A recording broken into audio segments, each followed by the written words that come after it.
Dr. Rosenblatt, take over, and whenever you want to, go ahead and start sharing your screen. Wonderful, wonderful. Thank you so much, Logan. That's a really generous introduction. You saved me the trouble of having to introduce myself, which is always great. I'm going to share my screen here, and we can start this thing up. This is a really exciting week to be talking about climate change, because if you've been paying attention to the news, you know that there's a big international climate conference going on in Scotland at the moment with most of the world leaders, and they're talking about actions that we can take as a global community. And there's also a lot of action happening at the federal level here in the United States, and I'm going to talk about a little bit as well. But the main message that I'm going to be telling you about all tonight is how we as a group can all take action as the climate crisis continues and make a difference. But first, I'll get into a little bit of the background of climate change and sort of what's projected for our region here in Jacksonville. Some of you may be familiar with this information already, but I just want to make sure we're all on the same page here. Okay, so, the climate crisis is happening. Not a lot of debate about that in the scientific community. And this is just a graph showing the relationship between carbon dioxide concentration and temperatures since 1880, when the modern temperature record began. And you can just see that the average temperatures are getting hotter and hotter every single year, to the tune of the fact that every decade since 1950 has been warmer than the one before it. So we're on a very steady upward trend at the decadal level. And then the 7 hottest years on record since 1880 have all been in the last 7 years. So, beyond just on a decade by decade scale, we're also on a year by year scale, getting progressively hotter. And that is very scary for a lot of different reasons. What's going to happen in the future is the big focus, right? And it's the big question. How bad is the climate crisis going to get? That's difficult to predict, because the biggest influence on climate change is human behavior, right? And it's very difficult to predict how humans are going to behave, as many of you probably know. We don't know exactly how much fossil fuel we're going to continue burning over the next several decades and into the end of this century.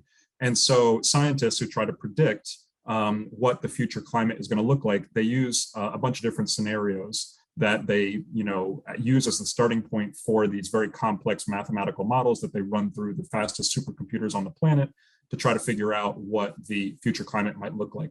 This graph here shows what these 5 different scenarios look like. These are the scenarios set forth by the United Nations Intergovernmental Panel on Climate Change. And these scenarios are different possibilities for how much carbon dioxide is going to be emitted per year going into the future. And don't worry about the names of these different scenarios. You can just see that the ones at the top here, that are in the red and the sort of maroon colors, those are the worst case possible scenarios. And the ones closer to the bottom, those blue ones, are the best case scenarios. And then the yellow one is kind of a middle of the road scenario. So these are the possible futures that we have in terms of fossil fuel use and emissions of carbon dioxide as a human society. So you might be asking, well, where do we fall currently on this graph, right? Which of these lines are we closest to? Luckily, the International Energy Agency puts out projections for what our emissions are going to be over the near term, over the next several decades. And you can see these lines down here. This is the same graph I just showed you, but these lines down here, the yellow and the red, these are the ones I want you to focus on. So these lines take into account the policies that governments around the world have already pledged to enact, right, when it comes to cutting greenhouse gas emissions. And there are 2 lines here. One is the current policies, that's the red line. Where'd my mouse go? There it is. And then the yellow line is the pledged policies. So this is, the pledged policies is basically what governments have said they're going to do. And then the red line is what governments are actually doing, right? And you can see that both of them are pretty close to each other. We're right around this sort of middle of the road line in terms of the emissions. So at this point, what's really encouraging is that it's very unlikely that we're going to be approaching these worst case scenario lines up here, where the global average temperature could rise between 4 and 5 degrees centigrade. That amount of warming would be truly catastrophic. It would be like an apocalyptic scenario, right? But currently we are not headed down that path, so that's good. The path that we are headed down is going to lead us to most likely between 2.5 and 3 degrees centigrade of warming, which is certainly better than 4 or 5 degrees of warming, but it is certainly still really bad. Okay. Right now we are at 1.2 degrees of warming. So we're talking about a minimum of doubling the amount of warming to get to 2.5 and possibly even more than doubling to get to 3 degrees centigrade if we don't drastically change our current carbon emission policies on a global level. Okay. 2.5 to 3 degrees centigrade would still mean massive sea level rise. It would mean, displacement of all kinds of populations of people from all around the planet. It would be a huge mess. And so the goal is to try to keep warming to 1.5 degrees centigrade, that bottom blue line, or to keep it to around 2 degrees centigrade, right? That's kind of the goal of the international community. And we're trying to figure out if we can get there. So let's talk about what's going to happen in Jacksonville, given the current trajectory we're on in terms of carbon emissions. What are the projections for Jacksonville, for the place that we live? That's what we care about, right?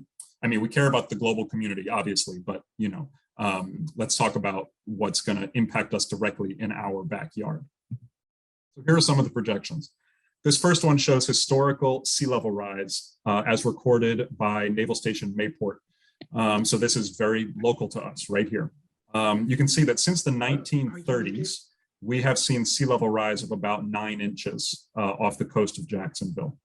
That's what we've already seen, okay? Then the projections for the future, I'm going to show you another graph here, is by the year 2050. That's only another 30 years from now, right? That's not that far away. By 2050, we're looking at probably around 15 more inches of sea level rise. So that's, another 1.25 feet of sea level rise on top of the 9 inches that we've already seen. So it took us 90 years, the last 90 years, to see 9 inches of sea level rise. And we're looking at another 15 inches of sea level rise in the next 30 years, which is obviously a big increase in the rate of sea level rise. And that's going to cause all kinds of problems for this city because we are a coastal city, right? We are very exposed to the ocean and to this large river that runs right through downtown. By the way, this dark red line here, this is the scenario that is considered most likely by the U.S. Army Corps of Engineers. The U.S. Army Corps of Engineers does a lot of work here in Jacksonville. And this is the projection that they think is the most likely to happen. So this is what that would look like for Jacksonville. This is a map of Jacksonville with some blue areas colored in here.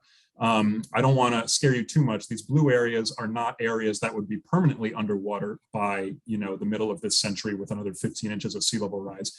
These blue areas are the areas that would flood once per year on average. Okay, so all of these blue areas, that you can see dominate the intracoastal waterway, Ortega River, Julington Creek, Arlington River, parts of downtown, San Marco, all these different neighborhoods. These areas would be expected by the middle of this century with 15 inches of sea level rise to flood on average once per year, which would obviously be devastating to a lot of people who live and work in these areas. Now, I don't want you to think that these are the only areas in the entire city that would be affected, right? Other, larger areas of the city would be affected by flooding. They just wouldn't be affected on average once per year. They might be affected once every 2 years or every 3 years or every 5 years. So large parts of the city would certainly be affected by flooding. Just these are the areas that would be affected every year on average. And what does that mean for Jacksonville? It means that a lot of property value is threatened with flooding. By 2045, the projection is that $870 million worth of property value would be threatened annually with flooding. And then if we extend that out to 2100, we're talking about $7.2 billion worth of Jacksonville property would be threatened by flooding annually. And you can see these maps here on the bottom. We are certainly not the worst off in the state of Florida. You can see Miami is really, on the front lines of property value loss.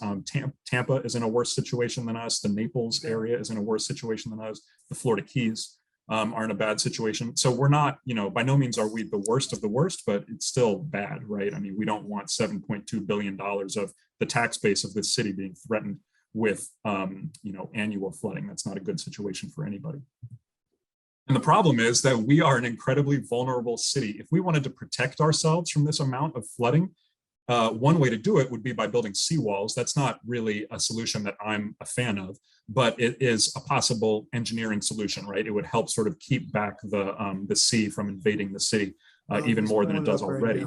The problem is that because we have such a large coastline and because we have this large river that runs right through downtown, it's incredibly expensive. But I'm pulling it up right now.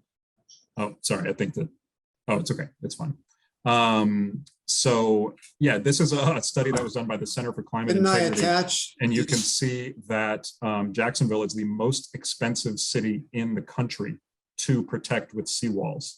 The next most expensive city is New York.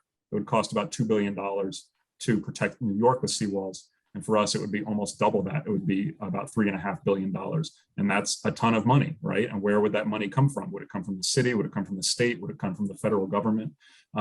It's not really a viable solution, right, for solving our sea level rise issues. And that's why we need to get control of the climate crisis situation and try to stop this sea level rise from continuing to happen.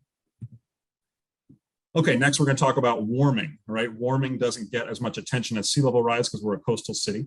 But warming is going to potentially be really bad for Jacksonville. This graph here shows the number of days per year where the temperature goes above 95 degrees Fahrenheit on those days. And you can see that historically, which is the gray area of this map, of this graph, the gray, historically going back to 1950, Jacksonville, it would be rare for Jacksonville to experience more than 40 days per year where the temperature went above 95 degrees on each of those days. If you follow that red worst case scenario line here, this red line is worst case scenario, this blue line is the best case scenario. If we were on that worst case scenario line, we would be looking at about 120 days per year where the temperature would be above 95 degrees Fahrenheit. We're not going to reach that worst case scenario line, but we still could be in the 80 to 100 day sort of range, which would be double basically, or more than double the amount of really extremely hot days that we experience in Jacksonville. Which can be obviously a big problem for human health. Now, this graph that I'm showing you is a little bit out of date. It's from 2009. There have been more recent analyses, though, that take into account humidity, right? Because this graph here just shows raw temperature. But we know, living in Jacksonville, that it doesn't matter what the raw temperature is alone. We need to know what the humidity is because we need to know what the heat index is, right? That's the temperature we actually feel on our skin. And so what those analyses show is a little bit more sobering. This is from the Union of Concerned Scientists, and it shows that if we continue on the current path that we are on right now, and we want to project how many days we would see above 105 degree heat index, it is not a pretty picture. Historically, Jacksonville sees 3 days per year where the temperature goes above 105 degrees on the heat index. By the middle of this century, if we continue on the current path, we'd be looking at 46 days per year. And by the end of this century, we'd be looking at 91 days per year, right? So, I mean, just to put that into context, 91 days per year is basically 3 months, right? So we'd be talking about pretty much, June, July, and August, every single day being above 105 degrees on the heat index, which is not a future that I'm excited about, right? The reason why I chose 105 degrees for this, this table here is because above 105 is where your body's ability to cool itself through sweating starts to break down, right? Our bodies cool ourselves primarily by sweating when we're outside, and that process is not a cooling process anymore above 105 degrees heat index because there's too much humidity in the air and it's too hot. And so your body isn't able to sort of dissipate heat away from itself and protect itself from overheating, right? So if we're above 105 degrees for 3 months during the summertime, that is a huge public health crisis waiting to happen. Because warming is actually the number one killer of sort of the climate change related threats. Warming kills more people than any other threat, right? So that's why I'm focusing on that here. And just to maybe horrify you a little bit more, if you want to look at off the charts heat, okay, because the heat index only goes up to a certain number. If you want to look at off the charts heat, by the end of this century, we would be looking at 12 days per year where the heat index is off the charts. And it turns out that the heat index tops out around 127 degrees Fahrenheit. So we'd be looking at 12 days per year where the temperature that we feel on our skin would be 127 degrees Fahrenheit or more. And that's, I don't even know what that would feel like. I don't even know how to describe that. because it would just be so oppressive that we wouldn't be able to do anything outside for any length of time on those days. Okay, last thing I want to talk about before getting to the action part is hurricanes, right? We know that we live in a hurricane-prone state. This map here shows the state of Florida, and overlaid on top of it are all of the hurricane and tropical storm tracks since the 1940s. So this is clearly showing that Florida is in the crosshairs, right, of hurricanes, and we know this. This is not surprising news for us. Now, luckily, here in Jacksonville, it's rare for us to get hit by, to get a direct hit from a hurricane because of just where we are in the state and the way that weather patterns work in this area of the state. But that doesn't mean we're still not, threatened by hurricanes. We've all seen recent hurricanes like in 2016 and 2017 with Hurricane Matthew and Hurricane Irma. Neither of those hurricanes hit us directly, but they came past Jacksonville. And Hurricane Irma especially, it was only a tropical storm when it passed by Jacksonville, and it caused massive amounts of flooding in certain parts of the city. So we don't need a direct hit to feel the effects of these hurricanes. So here are the projections for hurricanes. And this is according to the National Oceanic and Atmospheric Administration. It's too soon to know right now if hurricane frequency will increase. Okay, so we can't say that the number of hurricanes will increase yet because the historical data on hurricanes just isn't that great. We're not able to sort of project out into the future on that count. What we can say though, is that it is highly likely, almost certain, that the rainfall amount per hurricane is likely to increase. The average hurricane strength is likely to continue increasing, and the proportion of hurricanes reaching category 4 and 5 will continue to increase. So we might not get more hurricanes in this part of the country, but any hurricanes that do come near us are likely to drop more rain. They're likely to be stronger. They're more likely to be a category 4 or a category 5. And we all know, what kind of damage those types of storms can bring. And it's not something that we want to experience. And then this is just a quote from the most recent National Climate Assessment put out by the federal government. It said that extreme rainfall events have increased in frequency and intensity in the Southeast, and there's high confidence that this will continue to increase in the future. This is just to show that we don't need to wait for hurricanes to come by to have really extreme rain and flooding events, right? We can just have sort of regular everyday storms that come through and we're getting stronger and more frequent. Those can cause flooding as well, right? So that's an extra layer of risk that we have here in Jacksonville. Okay, so that's kind of the overview of what we are looking at here in Jacksonville. And this can be really scary and really depressing to talk about. And I think about this a lot. So I experience these emotions, and I want to talk with you about these emotions because I think it's important to really embrace our emotions on this and not run away from them. There's an article from the New York Times from maybe 2 years ago that I thought was really interesting. It was called Apocalypse Got You Down. Maybe this will help. This was by a woman named Kara Buckley, a climate reporter. And she was talking about how to deal with climate crisis grief, right? Like it's becoming a thing that psychologists talk about, that the situation with the climate crisis and with the biodiversity crisis and all the damage that we humans are doing to the planet, we're also experiencing more grief and more anxiety about the situation. And that can be really tough to deal with. And so I just want to share with you sort of what she said about this, because I think she says, we are collectively experiencing climate trauma, of which we are both perpetrators and victims. Our assault on the biosphere is an assault on ourselves.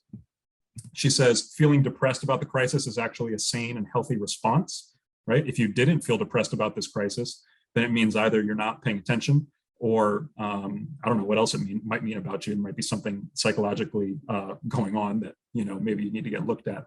And she says, our pain for what is happening is the other side of the coin of our love for the world. We feel such depths of despair because we love the planet so much, right? And you all are here because you all are members of the Sierra Club. You all know that, how great, nature can be, how much we love the environment, how much we love the world. And that's why it's natural and sane to feel depressed about this, right? Because we know what we are destroying and we know what we're losing, and that can be really difficult. So what she finishes off by saying is that the key is to channel our pain through everyday actions or joining wider movements, and also to figure out a way to face it without being controlled by it, because operating out of fear and anger and blame burns us out. That is where the spiritual component comes in, to find a way to move to a place not of tacit acceptance, but of fierce, roaring compassion. And I really like that phrase, fierce, roaring compassion. It like makes me want to, I mean, it's talking about compassion for other human beings, right, who are being affected maybe more than ourselves by the climate crisis. It's talking about compassion for non-human animals and plants, right, who are going to be dealing with this as well, currently dealing with it and will deal with it in the future. And I personally use that sort of fierce, roaring compassion within myself as a motivator to act, right, and to try to do something about the problem instead of just sitting on the sidelines. So let's talk about what you can do, right, on a personal level and as a group. Because this is the question, when I give this talk all over the city, you know, people are always say, well, what can I do, right? I mean, it seems like such a big problem.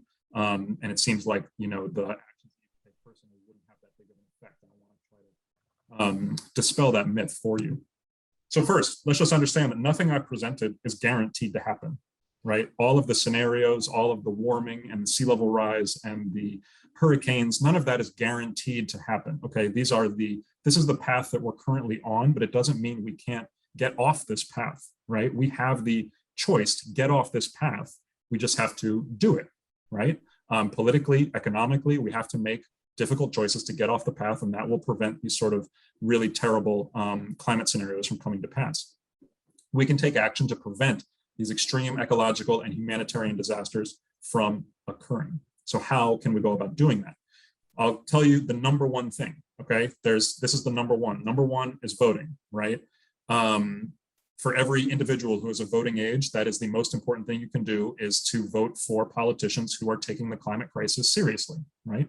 That's the biggest impact that we can have as individuals. You know, a lot of people want to know, okay, well, what if I, you know, give up eating red meat, right? What if I stop driving my car? What if I, you know, don't fly as much? Those are all important things to do, right? I'm not saying you shouldn't do those things, but taking those kinds of individual actions are not going to get the job done, right? We need governmental direction. We need, you know, big systemic changes in the way the economy works. And that's only going to come really from, you know, the federal and the state governments. And so that comes through, you know, the ballot box. The second thing that it's really important to do is to talk to others about your concerns, right? One of the things we don't do enough of is talk to our friends and our family about the climate crisis, about what's going on, about why we might be concerned or scared about it. And if you don't talk about it, then people aren't focusing on it, right? People don't have it at the front of their minds if it's not a part of sort of every day or every week or every month conversations that you're having with your friends and family. And they can be, again, difficult conversations to have, but I encourage you all to bring it up, you know, with your family members, see where they're standing on it. Are they concerned about it? Can you, you know, talk about your shared concerns? These are things that, one, give us a sense of community, right? And then two, help others understand why they should be possibly more concerned than they already are, and, you know, spurred to act. Then the last one, if you want an extra gold star, right, beyond just voting for, you know, politicians who care about the climate crisis and talking to others about it, is getting involved with larger movements, right? Like the one that I'm a part of, called Citizens Climate Lobby. As Logan was talking about at the beginning, I'm the leader of the Jacksonville chapter of Citizens Climate Lobby. It is a national, nonprofit, nonpartisan organization that has, you know, tens of thousands of members across the country. It has more than 400 chapters in almost every single city in the country, major city in the country. And what we do at Citizens Climate Lobby is we lobby federal politicians at the, you know, politicians at the federal level in the Senate and in the House to, you know, take action on the climate crisis through common sense climate change legislation.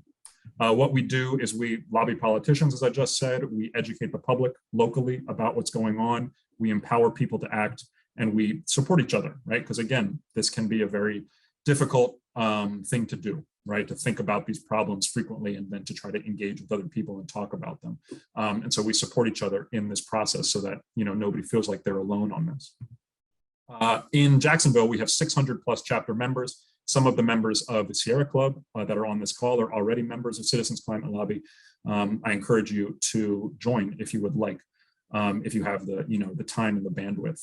You can go to citizensclimatelobby.org. When I'm finished with the talk, I'll put that link in the chat box so you can see it. Now, you might be wondering also, why don't more people get involved in these kinds of large movements, right? That Citizens Climate Lobby is one of. After all, if you look at the numbers, right, 63% of American adults say that they are worried about global warming. This is according to the Yale Climate Change Communication Project. So the majority of American adults are worried about global warming. And in Duval County, it's actually higher than that. It's 64% of adults are worried about global warming, or at least they say they're worried about global warming. And yet we don't have, 60+% of the adult population, engaging with these larger climate change movements, trying to, get politicians to act. And there's a reason for that, right? The reason is, this is a quote from Dr. Catherine Hayhoe. She's a world-renowned climate scientist and a expert climate change communicator. And she says, the number one thing that we are missing is a sense of efficacy. We don't think that anything we do will make a difference, but the world has changed before. And when it changed, it was when individual people used their voices to talk about how the world could be different, right? So what I encounter in a lot of people is that they feel like it doesn't matter what they do, the system isn't going to change and nothing's going to happen, right, because of their actions. And I'm here to tell you that that is not the case, okay? And our experience in the Jacksonville chapter of Citizens Climate Lobby is evidence of this. What we've primarily done over the last 2 years is we have lobbied Representative Rutherford, John Rutherford, who represents, most of Duval County and the northern part of St. Johns County. And he is, a very conservative Republican who is not that excited about climate change as a legislative issue, generally speaking. What he said when he was first running for Congress back in 2016 is he said, climate was changing before we had carbon emissions. I need to be convinced how much of that is man and how much of it is just the global climate conditions. So, when he first became a national politician on the federal stage, he was of the mind that human beings were not responsible for climate change, which is a common stance, at least it was, 5-6 years ago, amongst many conservative Republican members of Congress. Now, we started lobbying Rutherford in 2019. We've only been around for about 2 years. We started talking to him on a regular basis, him and his staff, about our concerns and about what he could do and how we could help him take action on climate change. And since we've talked to him, he's become willing to support solutions that fit his politics, right? He's not willing to support every solution that we would like him to, but he is willing to engage with some of the solutions that we would like him to. And I'm not trying to say that Citizens Climate Lobby, that our chapter is entirely responsible for this. I'm sure that he talks to lots of different, constituents and lots of different groups. And I'm sure some of them have talked to him about climate change in addition to us. But we have, been laser focused on this issue with him for more than 2 years now. So what we did in 2020, we convinced him to co-sponsor the Climate Ready Fisheries Act. In 2021, we convinced him to co-sponsor the Growing Climate Solutions Act. And currently we're working on convincing him to support something called the SCALE Act, which is about incentivizing the government and incentivizing industry to try to put more money towards carbon capture and storage. So these 3 bills that we have gotten him to sign on to, none of them are world-changing bills, right? I'm not going to lie to you and say that any of these bills are going to solve the climate crisis. These are sort of more minor climate bills that would sort of take little bites around the edges of the problem. But it's, for a guy like, Representative Rutherford, this is a step in the right direction. Before us, I don't think he had ever co-sponsored any climate legislation in Congress. And now he's, co-sponsored 2 and possibly a 3rd in the near future.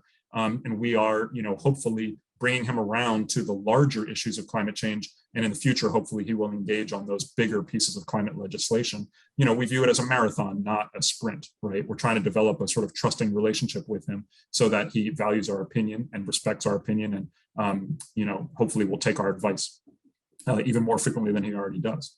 So my point is that we are, showing that there is that there can be an effect of individual actions, right? We are just the people who lobby him. We have more than 600 members in our chapter, but the lobbying teams are only maybe, a half a dozen or a dozen people. And we sit down with him and we talk about our concerns, and clearly we're having some kind of an effect on him. So, people, individuals coming together can have an impact. Now, I just want to tell you, because this is a big week for climate change legislation, that if you really want to have an impact immediately, what you can do is you can contact President Biden this week, because right now, the Senate Democrats and President Biden are deciding this week on whether or not to include carbon pricing in the reconciliation package that has been talked about in Congress for the last couple months. And carbon pricing is the main piece of climate legislation that Citizens Climate Lobby has been pushing for the last 7 years. And this is as close as we've ever come to getting carbon pricing enacted in law. What it would do, if you've never heard of it, carbon pricing would put a price on carbon for oil and gas producers, and it would be a big step toward reducing carbon emissions by 50% by 2030, which would be a big step towards limiting the most destructive impacts of climate change. So what you can do, we don't have any Democratic representatives in the Senate that are from Florida. So there's nobody for us to talk to on the Senate side of things. But, President Biden is in close communication with all of the Senate Democrats, and he has a role to play in these negotiations as well. And so what Citizens Climate Lobby is encouraging everybody to do is to contact President Biden directly, either through letters, phone calls, or email, and just tell him that you want carbon pricing to be a part of the reconciliation package. That's really all you have to do. And Citizens Climate Lobby makes it incredibly easy. If you go to this website, citizensclimatelobby.org/White House, there is a tool on that site where you can send an email to the White House, to President Biden, in a matter of minutes, right? It takes 2 minutes. And it will go through, and we've already, as a group, we've sent over 20,000 messages to President Biden. We're trying to get to even more messages. And again, it has to happen this week, because after this week, the conversations are going to be over when it comes to carbon pricing. So that's what you can do immediately if you want to, really get involved in having your voice heard on these major climate legislation issues. So I'll stop there because I want to leave some time for question and answer. My contact info is here. The Citizens Climate Lobby info is on the bottom of this screen here, where you can go to the website. I'll also put it in the chat box. And you can see my contact information at UNF if you have any interest in emailing me to talk about anything that I didn't get to tonight. But yeah, just thanks again for the invitation. Thanks for your attention on this issue, and I'm happy to talk about any questions that you might have. Adam, thank you, or Dr. Rosenblatt, thank you very much for this. So today I was part of a OLLI class on current events. I think actually somebody else from the class is with us tonight as well, June Weltman.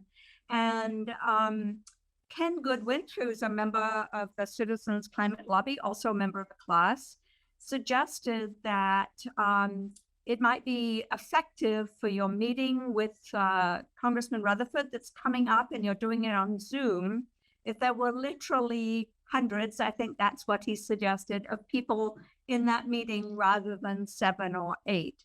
And so if you think that is a good idea, how do we find out about joining that meeting on Zoom? If I'm available, I would be happy to join you and pressure the congressman on topics of climate change.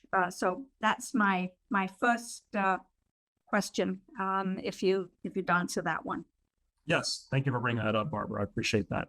Yes, Ken is right. So we have we lobby Representative Rutherford every 3 to 4 months or so. It's when we meet with him or his staff. Our next meeting is coming up on November 17th at 11 a.m. That's the time that's set right now. Members of Congress, their schedules can change on short notice. So if it changes, it might change. But right now it's 11 a.m. on November 17th. And yes, we would love to have as many people show up to that meeting as possible.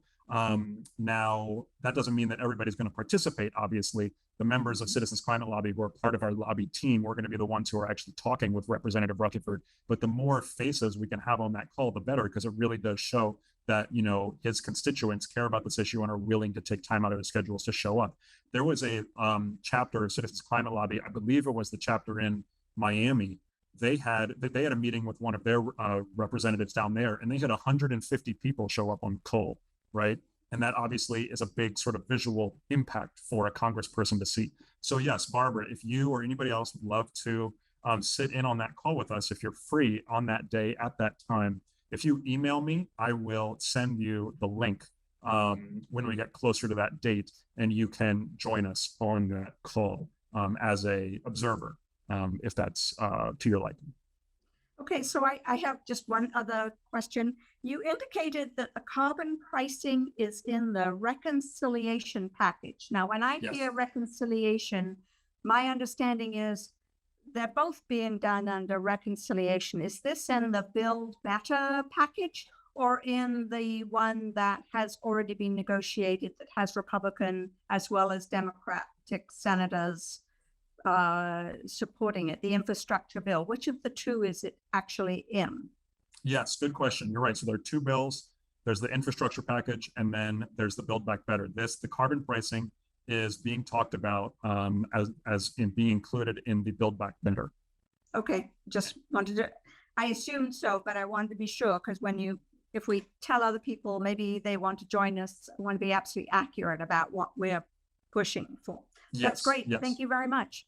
All right, Yes, you're Adam, welcome. Adam, could you maybe stop sharing your screen? Then we can maybe see if some other people want to raise their hand or something. Yes, And- got it. Yes. Okay. We have a Uh, couple of chats. Yeah, go ahead, Lisa. We I have can from read Dagmar. one of these questions.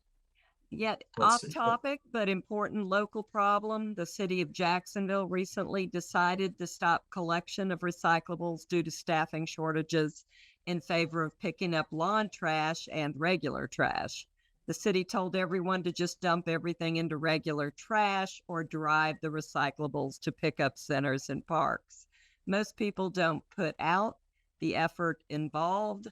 This also happened in Middleburg a few months earlier. I don't know how much impact halting recycling has on climate change, but stopping recycling takes us backward after educating the population to separate waste, fills up dump sites with plastic, and decreases paper recycling, leading to more trees cut down to make paper, which, as we know, is a carbon sequestration device, best known to man.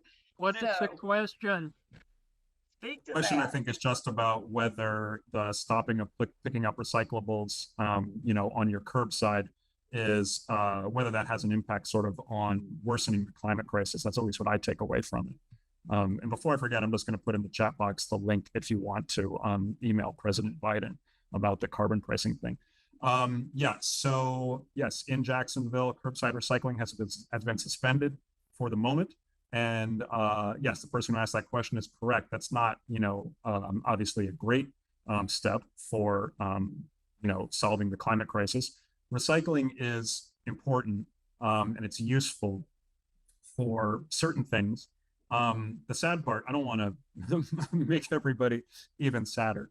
But, the biggest source of carbon emissions when it comes to things that we regularly recycle is plastics, right? Plastics is a very carbon intensive, the manufacturing of plastics is a very carbon intensive process, or it can be a carbon intensive process depending on what kinds of plastics you're talking about.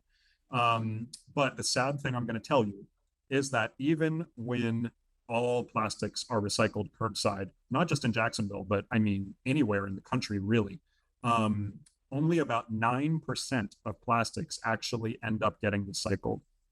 All plastics.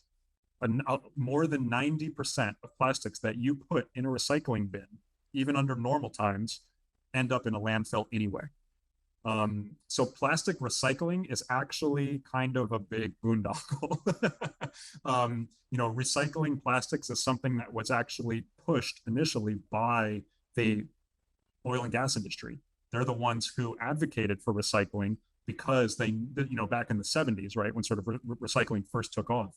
And there's, now been a lot of journalists who have covered this. You can look it up on your own. But the oil and gas industry pushed recycling as a tool because they knew that it would make people feel better about using plastics, right? Even though recycling plastics really is not possible for most plastics. I mean, it's not possible from an economic perspective. So from that perspective, the change in the number of people who are recycling in Jacksonville, potentially because of the suspension of curbside recycling, it's actually not that big a deal because almost none of the plastic was getting recycled anyway to begin with. But yeah, I mean, it's still important to recycle, paper and glass and aluminum. That stuff is much more readily recycled. But for plastics, it honestly doesn't make that much of a difference.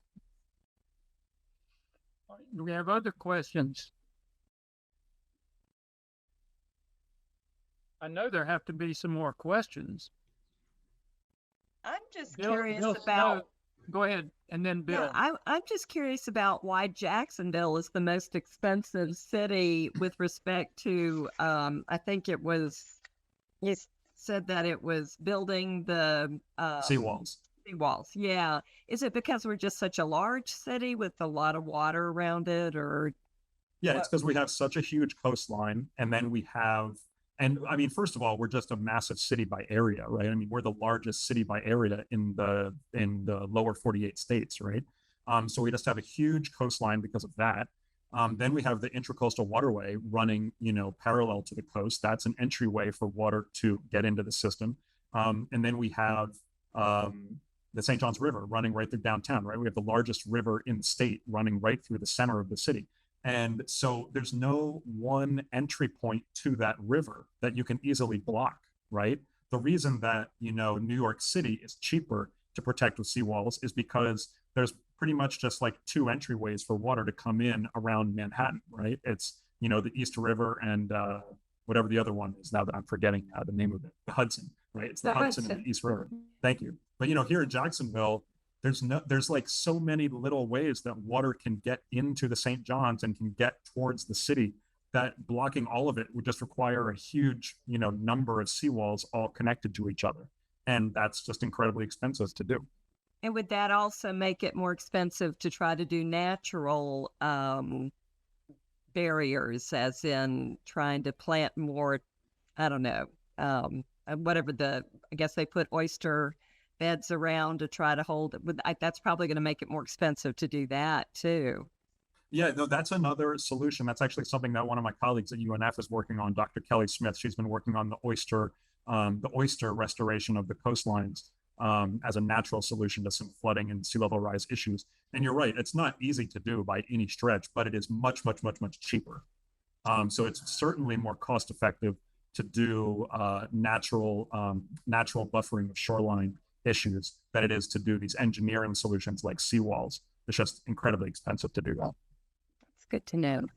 Bill, We have a chat from Carr Smith, and he says oil and gas are the feedstocks necessary to produce most plastics. That's why oil and gas companies were happy about exaggerated recycling possibilities, makes it seem better, and consumes oil and gas. Yes, Oh, and also really?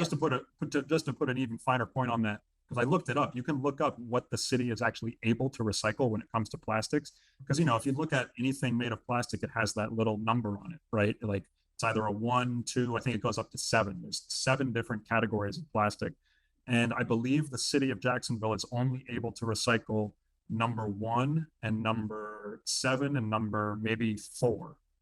But there's only like 3 types of plastic that the city's able to recycle. All the other ones, if you put them in recycling, they get tossed because the city doesn't have the capability to recycle them. According to the city website, it's 1 to 3, 5, and 7. Oh, thank you. Okay, so 1 to 3 and then 5 and 7. I printed it out so I can look at it each time. I never. all right. I appreciate that, Bill, Barbara. Thank you. Bill Snow has been waiting to ask some questions. Bill, go ahead. Okay. It's my understanding the CEPP was cut from the reconciliation package. Is that correct, Yes. Dr.? What was your opinion or your agency or organization's opinion about that particular? We were very disheartened by that. If you're unfamiliar with what Bill is talking about, the CEPP was the Clean Electricity something program. I can't remember what the other P Clean stands Electric for. Performance Program. Clean Electric Performance Program. And what that program would have done is that it would have rewarded utilities for switching to renewable sources of energy, and it would have penalized utilities for not switching to renewable sources of energy. So it's kind of like a carrot and stick thing. And it was cut from the reconciliation bill because of Senator Joe Manchin from West Virginia, who said that he did not want that bill. He did not want that to be part of the bill. And having the CEPP in place would have been fantastic, and it would have helped our country get towards reducing greenhouse gas emissions more quickly over the next, several decades. But unfortunately, the politics of the moment do not allow for that. And so, yeah, we're not happy about that, but we are focused on still getting carbon pricing to come to be part of the plan, because carbon pricing on its own, if enacted, I mean, there's different ways to enact carbon pricing, but if carbon pricing were to be enacted the way that Citizens Climate Lobby wants it to be enacted, then it on its own would help bring down carbon emissions by 50% by 2030, right? So losing the CEPP was not great, but it's not the end of the world when it comes to climate legislation. Bill, Just on that topic, what is your preferred method of carbon pricing, and how do you avoid saddling lower income people with higher costs of their energy? Yes, great question. So the way that Citizens Climate Lobby would design carbon pricing is to do what's called a carbon fee and dividend. What it does is it would charge the oil and gas companies for extracting fossil fuels. They would pay a tax on that on a per ton basis. And then all of that money, 99% of it, would be returned to every American in equal proportion, right? And the amount of money is not small. Under the bill that Citizens Climate Lobby has been pushing for the last 7 years, by 2030, every American would be getting about $1,400 per year in dividend, right? So it's not a tiny amount of money. And the idea is that that dividend would offset the rising cost of things like gasoline, right? If you put a price on carbon, I think for every $1, or I can't remember, it's $1 or 10, I think it's $1. For every $1 price you put on carbon, the price of gasoline goes up by about 1 cent. So clearly that would affect people's, family finances, right? Their household finances. So the idea of the dividend is to offset those increased costs. And it would actually, for the lowest income members of society, they would actually make more money off the dividend than they would pay in increased costs, from gasoline and other consumer goods. So that's why we like that formation of the bill, because it actually helps lower income and middle income individuals. And it doesn't help as much higher income individuals who don't need as much help, right, when it comes to increased costs for things. So it would sort of lessen the impact of carbon pricing on lower income communities. Now, this is not to say that that is the version. If carbon pricing is included in the reconciliation package, it is not guaranteed to be the kind of carbon pricing that we would like to see. And so that's up in the air. We don't have any control over that. That's, the senators who are making those decisions in the Senate Finance Committee currently. Before another question, I just wanted to answer this question from Renee in the chat. What specifically would you suggest we say in our email to Biden this week? If you follow the link that I gave that takes you to the Citizens Climate Lobby website, you do not have to come up with your own language in the email. You can come up with your own language for an email, whatever you want to say, but it will automatically populate with some suggested language. Basically, the message that we want to send to President Biden is that we want, individual people, we want carbon pricing to be a part of the reconciliation package. And that's it, right? Because he knows what carbon pricing is. All the, senators know what carbon pricing is. You don't have to get really, specific with it. We just want to say we want this as a tool in our arsenal. all right, I think John Van Leer did you raise your hand, John? Unmute yourself. Yeah, hi. I'm from the Miami chapter of Citizens Climate Lobby. And as Adam correctly said, we are number one.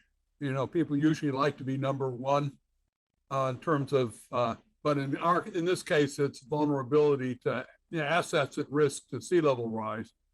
We are number one in the world, I think.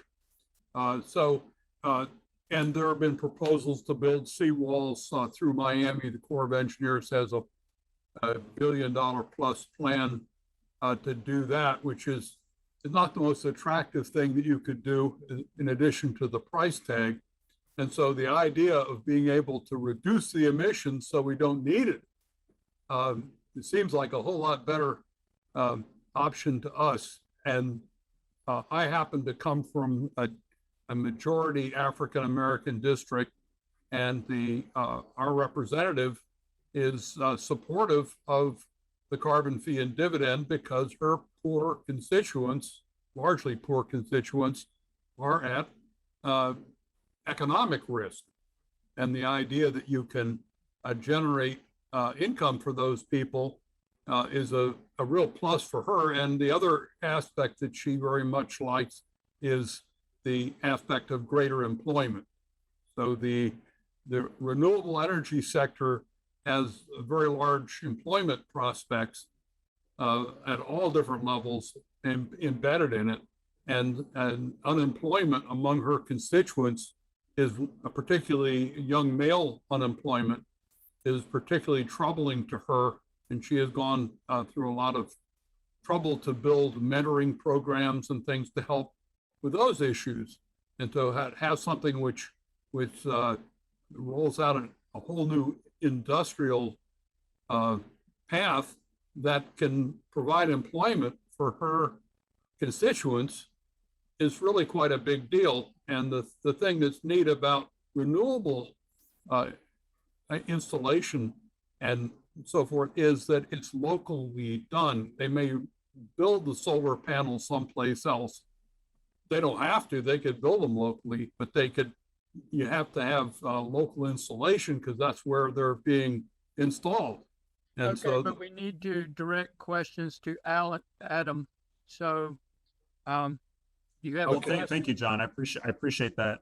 In your adding on, and thank you for your work down in the Miami chapter.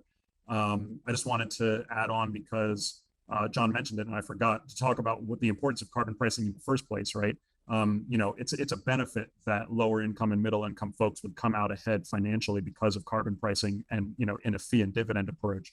But the reason that we want to do carbon pricing is because we want to make it more expensive for oil and gas companies to focus their energies on extracting fossil fuels and incentivize them, from an economic standpoint towards focusing more of their energy on wind and solar and other renewable sources of energy, right? That's like the whole goal of carbon pricing.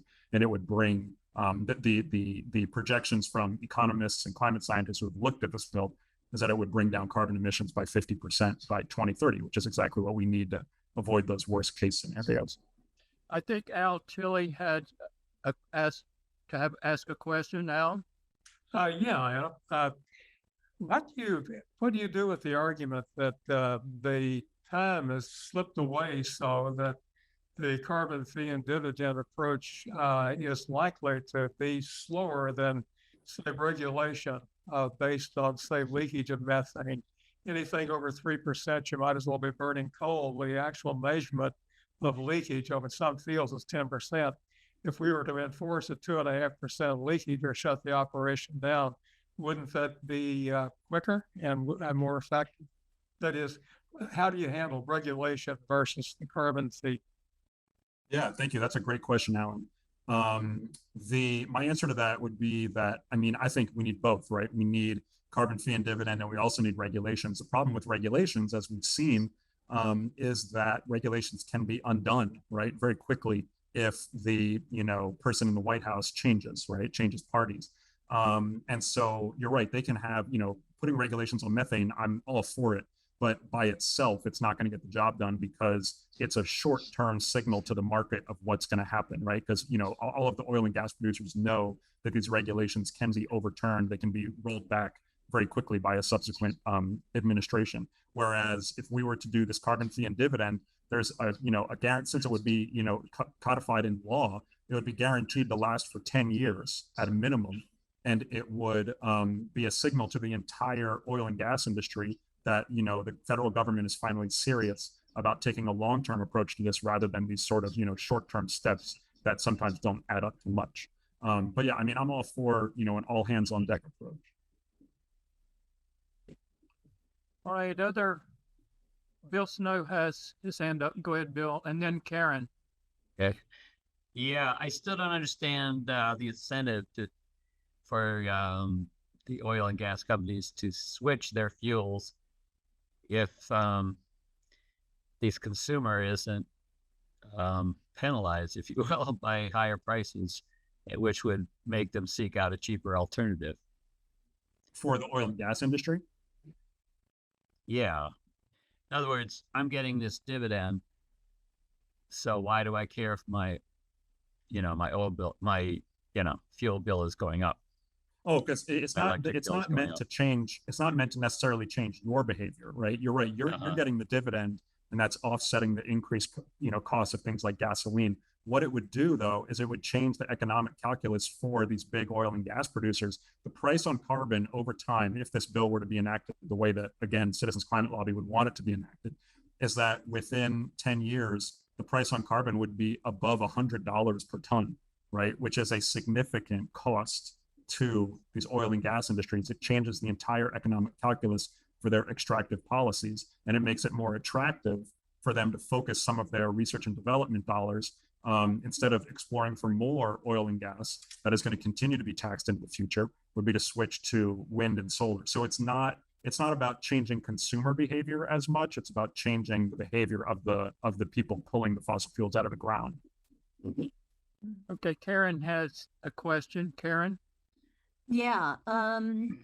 In the 1980s, a woman by the name of Joanna Macy wrote a wonderful book called Despair and Empowerment in the Nuclear Age. And that was when we were building nuclear plants on top of fault lines and next to oceans. And so she really encouraged me on the empowerment end to be a very strong activist, which worked well until I moved back to Florida in 2005.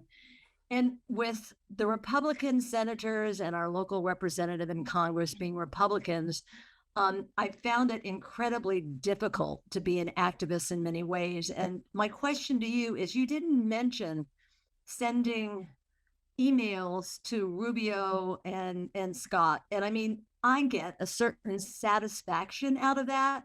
And since it's on public record, I think that I'm at least doing some good, because they're looking, if you're weighing things of pros and cons, at least I'm expressing my voice. And I know they don't represent me and they're voting along party lines, but there's a certain satisfaction that comes out of it. Do you see any benefit of writing those? I know you talked of working with Rutherford. Yes. And I didn't want to make it sound like we never engage with Republican members of Congress. We do all over the country. We are, again, a nonpartisan organization, and we'll talk to anybody who's willing to talk to us. The reason why at the moment I didn't say that you should reach out to, Senator Rubio and Senator Scott is because they are just not involved in the reconciliation package discussion at all, right? Because it's only a Democratic bill at this point. There are no Republicans who have expressed support for it. And so for the reconciliation package specifically, it's a waste of time to talk to, Republican senators.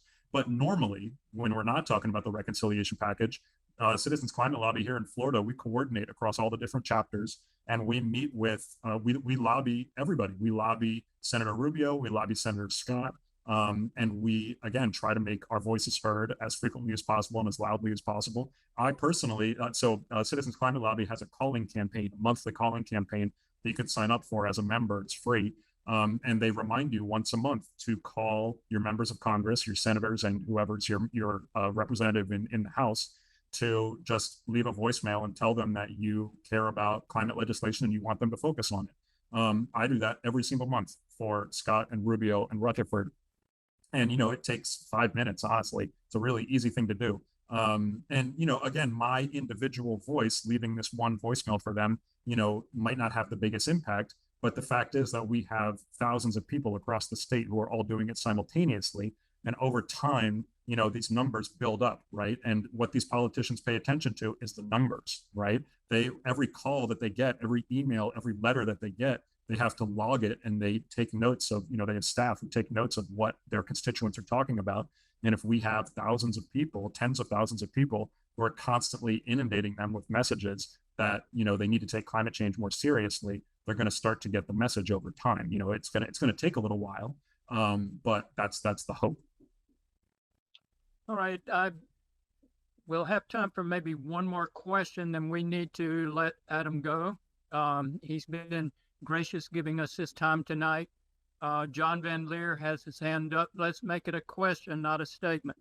Yeah. The question I had is, has the government of Jacksonville endorsed the Energy Innovation and Carbon Dividend Act? We've had success in Broward County and Palm Beach County in getting county-wide endorsements. Have you tried to get an endorsement for the city government or whatever your structure is there? Yes, thank you, John. Great question. Yeah, another thing that we do at Citizens Climate Lobby, we focus a lot on the federal, politicians and the federal legislation, but we do local actions as well. We try to talk to city council here in Jacksonville. We talk to, the mayor, and we try to, encourage local politicians to do their part as well and help the city be better prepared for climate change and to help mitigate emissions. And one of the strategies that Citizens Climate Lobby chapters do is we try to get city councils and mayors to pass and sign resolutions that we can then send to our members of Congress saying, like, the city of Jacksonville, endorses the idea of carbon pricing, and we encourage, our members of Congress to enact carbon pricing legislation at the federal level. We here in Jacksonville have tried to have those conversations with city council, and they have not led anywhere. I've personally talked to 3 different members of the city council who have all expressed support for the idea of carbon pricing. But as you know, we have 19 members of city council, and so 3 is not going to get it done. And we've talked to more than that, and many others have said that they are not interested in passing such a resolution. I in fact talked to the staff of the city council president, Sam Newby, just about a month and a half ago or so. And I said, is there any chance of getting such a resolution brought up before the city council? And he basically said, not a chance. And then I said, is there any kind of climate, change legislation being discussed at the city council level that we can possibly help with? And he said, no. So yeah, we continue having those conversations. But so far at the local level, they have not been as fruitful as we would have hoped. But thanks for that question, John. I'm glad to hear that you've had more success down in South Florida. All right. Well, we're going to close it off tonight, and I thank you all for joining us tonight. Mostly, I thank Adam for taking his time out tonight. I think you'll all agree that was an ultra informative and timely presentation. Adam has provided his contact information, so I'm sure he'll welcome not only your questions, but your involvement in the Citizens Climate Lobby if you have not already been involved. And the same holds true for our Northeast Florida Sierra Club. Try to stay engaged, and we'll do the best we can. Thank you all, and I hope you have a good evening. And thank you again, Adam. Thanks, everybody. Good to see you.